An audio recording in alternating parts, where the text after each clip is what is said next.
All right, guys, it's still Sunday, and I just wanted to, I was in the kitchen cooking, and I just wanted to just take a moment to talk with us.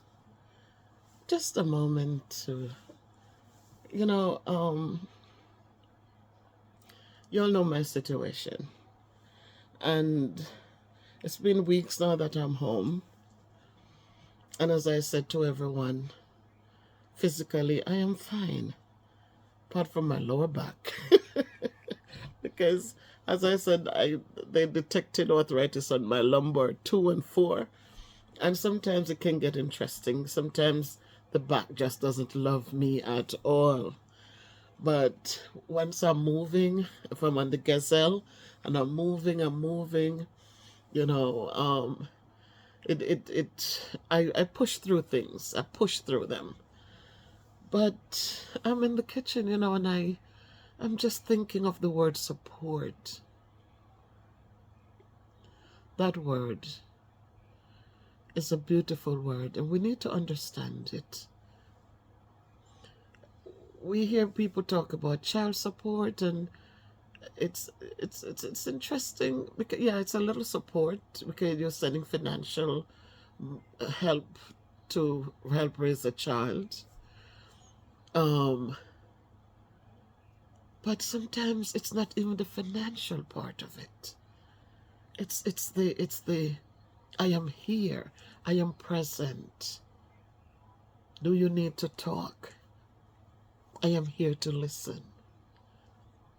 It's those little things that I think that sometimes we take them for granted. We don't understand it. I came to this country in 1983. 1983. It's been a long time.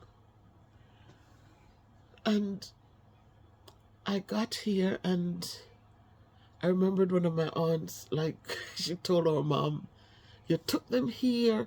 Don't think that you need to send them to school or you took them here but we were grown. So that's nothing personal, no anger, no frustration. But our mom took it literal. And, she allowed us to have backbones. We had to go out there and fight it through to get things done. And that's okay. But while we were doing that, we had a place to live. And we left when we were ready to leave and start our own life. Because growing up in Jamaica, we grew up in the church, so none of us had apartments, living with anybody. We were still under the roof of our parents. We were still under their roof at 23. So you come here and it's a different thing, but again, sometimes people say, but they don't do nothing for me. But yes, but people do for us. They do. And we are able to branch off, and sometimes we mismanage our funds, and and yes, there had to be somebody there to pull us up when those low moments came. And as I went forward, you'll know I raised my 3 children without father, but as a single mother. And there was support, because there were times when I had to reach out to my big sister. Sometimes I didn't even reach out. I would just be talking to her on the phone. And like every Saturday, I remember we spoke every Saturday. And if something didn't sound right, if she said, hey, what's up? And I say, you know that she's going to be driving down to my door, because with the children, she knows that if everything is okay, I'm going to be responding hey, everything cool, man, I'm good. How are you? But when she hear me saying, she comes running. And we grow up, as I said, weren't raised together, but I thank God for the relationship we developed over time. We got to know each other when we were big kids, when we were old. older children. But thank God for that. My brother, I have one brother. Sometimes you see me doing videos and some of you might look and he's in the kitchen or something because he stays here with me because he teaches in this area. And then this thing happened at my job. And I fell apart because of lack of support. I fell apart because of the shock that somebody would threaten my life. I fell apart because nobody even called the police. I'm watching things now, I'm listening to the news, I'm looking. You know, when you never notice things until it happened to you, then all of a sudden when you pay attention when these things come up. And I'm seeing where people are locked up because they threatened some harm to somebody. And yet you had a 12-year-old who threatened me and nothing was done. I have to say nothing, because a 1 day inside suspension was nothing, because sometimes there's no one there. When I left, there was no inside suspension person. So 9 out of 10 times, if the behavior techs are not available to deal with that kid for the day, then the kid is right back. It's like nothing happened. Actually, the kid was brought to me to say she was sorry. And so it comes into today, I'm in the kitchen and I'm up and I'm cooking. And I thought about support, how important it is to support one another. And so I'm thinking of all my colleagues who, I have one special person, she covers my class, first period for advisory and first period every day. Actually, I'm going to get by her, I'm going to send her a gift because she's deserving of it. And she reached out to me. She said, Beverly, tell me. I want to put something in place. Tell me how you feel. And I spoke with her, and she put a plan in place. This wasn't the people in charge who did this. This was one of my colleagues. And this is why I'm just saying, people, wherever you work, be supportive, be encouraging. You might not see it now. You might not be one of them who go out to happy hour. You might not be one of them who gets caught up into things. You might not even sit and have lunch with people. But you know what? When you treat people well, when you respect them, it's a big part of the deal. When I see the support that she has given to me, I really feel so good inside. And as I said, for me, I will give things to people just to say thank you, because I always feel like just saying the word alone is kind of weak. But when I can, I want you to know that I can never repay you, but I just want you to feel the appreciation. I want you to feel some of the good feelings that I feel inside. And so I think about my brother coming in every night, every evening that he's here. And he comes home from school, he looks for me. I love my desk. Well, now I have a second desk. My son bought me a new desk, a power desk that I can elevate to standing position, guys. It's beautiful. I'm going to share it with you one day. And yesterday he sent me a new chair. So I have a new rolling chair. So now I have 3 rolling chairs. And he sent me a new wide, nice rolling chair. And my husband fitted both of them up for me, put them together for me. So now I'm setting up a new office space, new workspace. And I think about him, and he would peek around to make sure he sees me. And he'll ask me, how was your day? Did you go out to walk today? And if it's too cold, he said, no, you didn't walk today because it's cold. But I have that. And then my children. My daughter-in-law. It's just such a great feeling, guys. And so I'm coming on here like Jody and Judy, they go into the supermarket. Here they are. Yesterday I didn't even expect them, but I was sitting right in this spot that I'm sitting at in my room.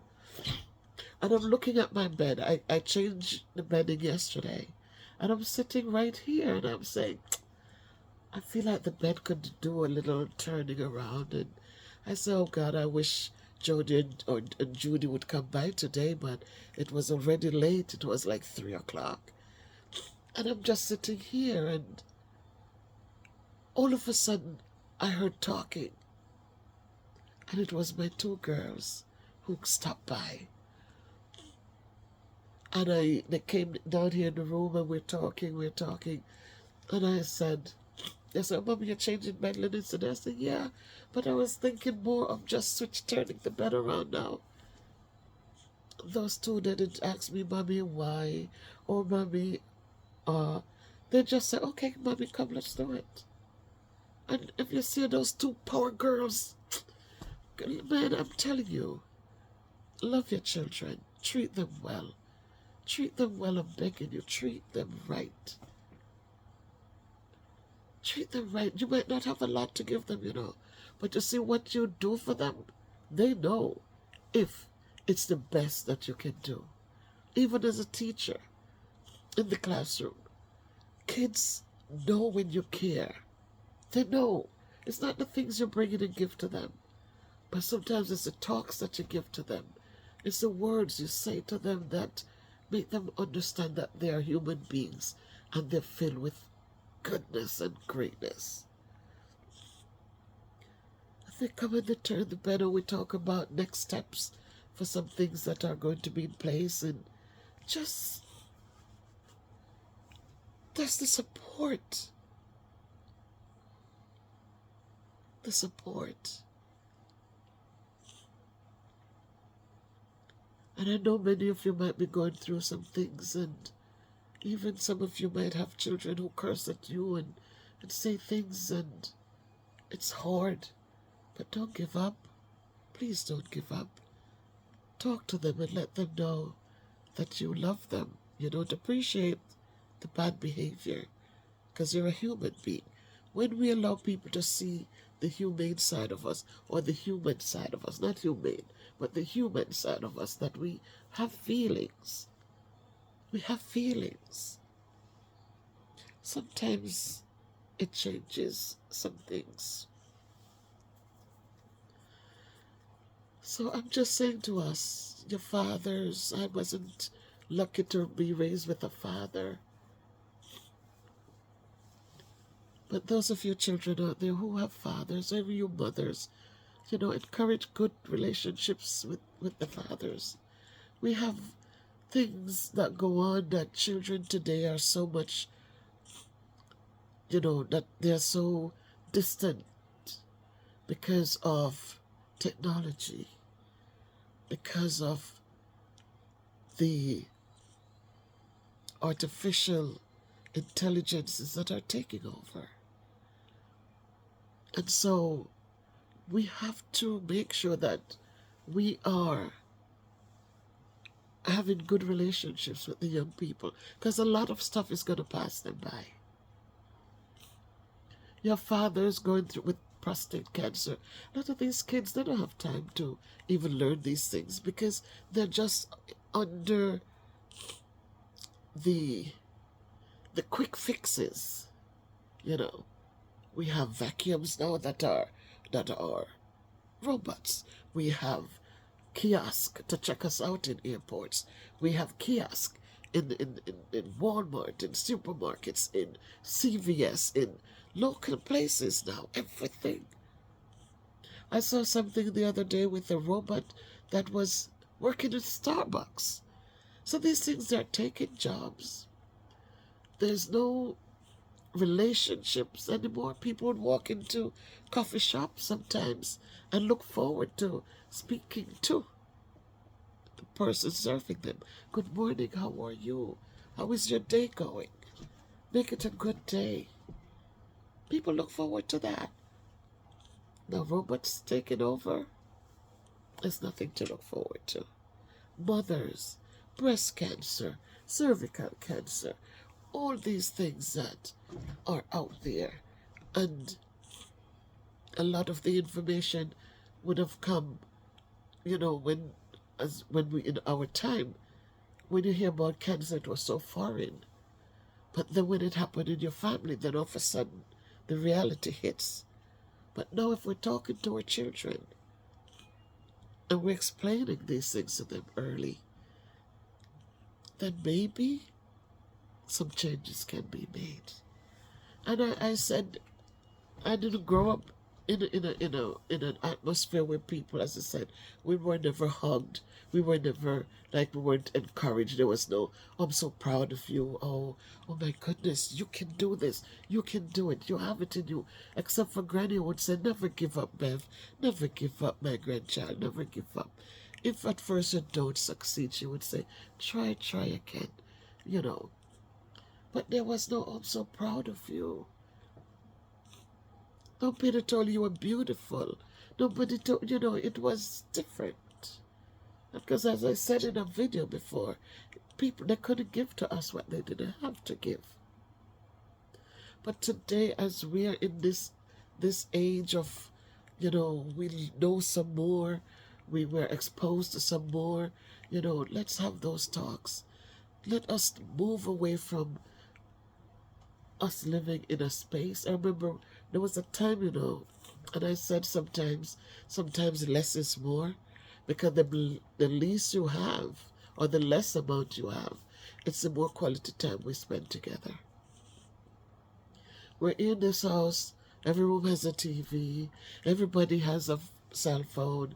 Sometimes I could come home and I needed Christopher. Christopher is in his room. I am in the living room, or I'm in my bedroom here, and I'm calling, Chris, where are you? So and so and so. Before I get up and go knock his door and talk to him, we take we use these things to take away from quality time. And so it breaks down family and the quality, the kind of times that we spend together. Because everybody now is in the room watching their own TV. They're on their phones, on TikTok University, because that's where a lot of our kids are going now. TikTok University, that's where they're looking to graduate from. Can't read, can't write, can't do anything but just pop a pose or do something silly, and it's out there getting more views than my little videos would get. But I'm just saying, that's the world we're living in. But we have to recapture our families and values that we know hold much power. Because we need to be encouraging our children. We need to be encouraging those around us. We need to be supportive of our family in whatever way, shape, or form. My sister is in New York, and she'll call and we talk for hours. I have a friend in Canada. We talk to each other 3 hours and 13 minutes. Bev Brown, my manager for the soup kitchen, we talk, and the good thing is that it's not just supporting her, because conversations support me as well. Because I'm not out there among people like before.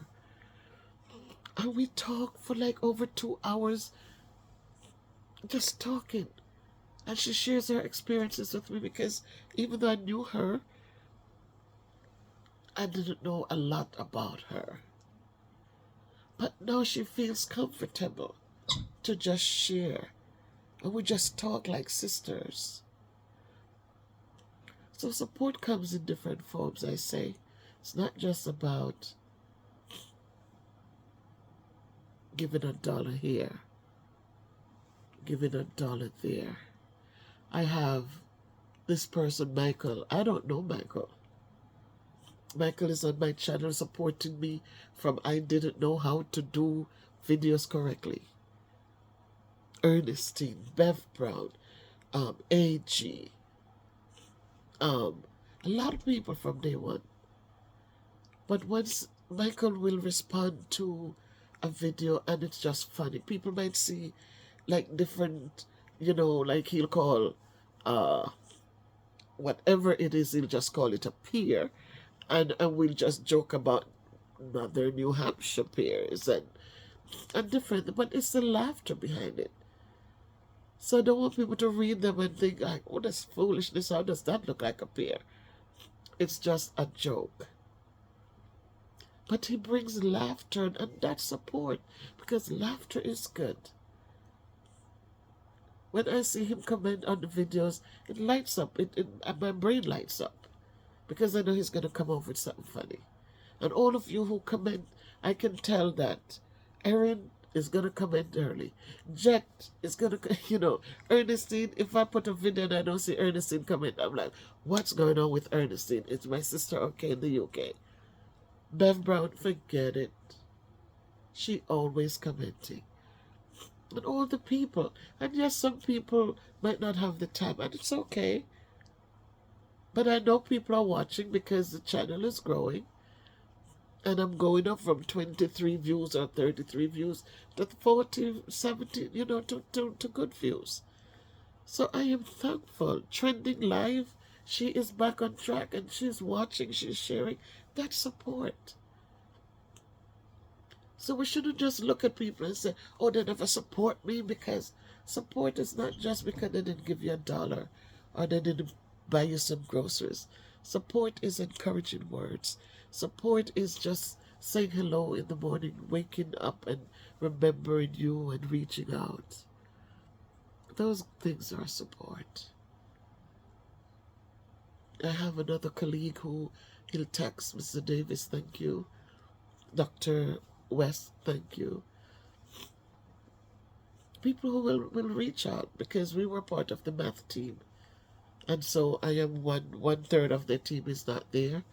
Mr. Melendez, our coach, he'll check in how I hope everything is okay. It's appreciated. I heard from my math director, and he says, oh, I thought so and so and so, and it's good. That's support.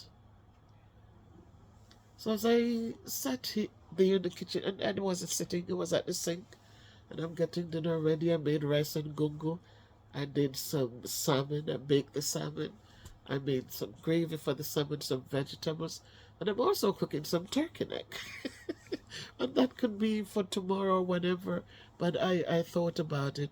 So yes, the girls came yesterday. They went, and Danny went out in the cold. He did groceries.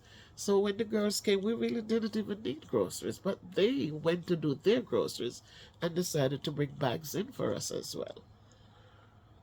And we say thank you. And I know somebody says I show off too much and what have you, but they didn't only give. When one of them was leaving, she said, oh, I'd like to shake your hand, because I reached out to hug her. So as I hugged her, she says, oh, I need to shake your hand too. And she shook my hand, guys. And I'm not going to tell you how much it is, but she shook my hand with. So I'm just asking the person who she always telling me, her thing is, I'm showing off, I'm telling people this. I don't have enough for anybody to rub me off. I'm not putting it out there, I'm just showing you that when you support your children in time, don't let anybody tell you to give up on your children. Don't let anybody do it. And if they do it, you ignore it. Because when I was told that I was doing so much for them and they're going to grow up and not remember me, I was angry. But I said, God put the words in my mouth to say, I'm not doing for my children for them to do back for me. I'm doing for my kids because it's my right. It's the right thing to do. So I thank God that I didn't look at, oh yeah, you're right, they're going to come up and be ungrateful. I don't care. I just did the best for them, guide them the best way. Love them. Educate them. And when I released them to this public school system, they were strong and ready. So now they give it back, and when I say, God bless you guys, and they look at me and say, Mommy, God bless you. It's a good feeling. It is a great feeling. It supports my mental health. It supports my healing process. It supports me as a single parent. It encourages me to know that they appreciate how much I did for them, what I did for them, and what I couldn't do. They understood it, and they made the best use of what they had. So let us just support, guys. Let's support in whatever way we can. Whether it's laughter, whether it's yesterday Daddy came in and it was very cold out there. And we packed out the stuff and I hugged him and I said, thank you. Thank you. You're out there in the cold. I didn't have to go out there. I said, thank you. So support, guys. Support through positive words and loving words, kind words that are so sweet. Support through that. Because sometimes we're doing other things that it's not sweet at all. It's and so even though we think we're doing and you're providing, but it's so without love that it's not appreciated. So the little you can do, guys, make it be sweet. Have good conversations with the children. Don't let AI take them away from us. Let us remember to instill in them. Keep conversations going. Keep open conversations going. When we were kids, we couldn't talk about certain things. Nowadays, we should be in it. We should be in that place where we should be able to talk about everything and anything with our children. Keep them, just know that they have a brain, they can learn, and as they learn things, they can come to you. You can sift through it and guide them. And also, as things are happening around this world, to our bodies, to our whatever, then we can also share with them so they can be aware. Boys need to be aware of prostate cancer and all those other things. They have to be aware that at some point the plumbing is not going to work anymore and it's okay. There's nothing to go jump off a bridge for. It's a natural part of the cycle. Girls have to know about menopause and all the other things that come with life. And just encourage them to know that it's how life works. So there's no perfection. So this is my Sunday talk with you guys. I hope that something I said will be appreciated. Go forth in love. It's love. With everything else that goes on, love and respect, they are of utmost importance. Take care, my friends.